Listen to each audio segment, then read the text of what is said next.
ગઈકાલે રાજકોટ શહેરના રાજકોટ તાલુકા police station વિસ્તારમાં સ્પીડવેલ ચોકથી પરસાણા ચોક વચ્ચે વાસ્તુ પ્લાઝા અને કોમ્પ્લેક્સની બાજુમાં એક હત્યાનો બનાવ બનેલ, જેમાં મરણ જનાર નિલેશભાઈ હરિભાઈ તોતિયા છે અને તેને મારનાર છે મહેશભાઈ દિનેશભાઈ જેઠવા છે.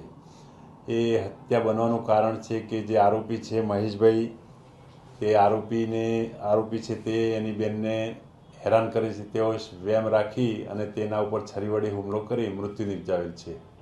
છરીના ઘા 6 થી 7 છરીના ઘા મારેલા છે અને જે ખૂબ જ ભયજનક રીતે મારેલ, જેથી તેનું તાત્કાલિક મૃત્યુ નિપજેલ હતું. ના, હજી સુધી કોઈ કારણ જણાવ્યું પણ શંકા, એને હેરાન કરતો એવી શંકા હોવાના કારણે એને ઉશ્કેરાઈ જઈ અચાનક એના પર હુમલો કરી અને મૃત્યુ નિપજાવ્યો. આરોપી અને મૃતક મરણ જનાર બંને એકબીજાને ઓળખતા, સારી રીતે ઓળખતા હતા. ના, કોઈ હાલમાં તો હજી કોઈ એને ક્લિયર કર્યું નથી, પણ આરોપીને એવો શક વહેમ હતો કે મારી બેનને હેરાન કરે છે, જેના કારણે. ના, એવું કોઈ પ્લાનિંગ નહોતું. ના, એ પણ કોઈ એને જણાવેલ નહીં કે આટલા સમયથી શંકા વેમ હતી એના ઉપર.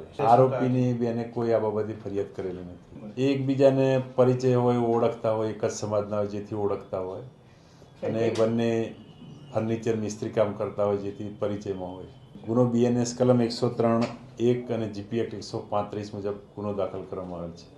હાલમાં તો કંઈ એને જે હતી હકીકત વગર મારી બેનને આ હેરાન કરતો હતો તેવું વેમ રાખી અને એનું મૃત્યુ નિપજાવેલ છે. હત્યા કરી અને આરોપી ગાંધીગ્રામ પોલીસ સ્ટેશન ખાતે જઈ હાજર થઈ ગયેલ.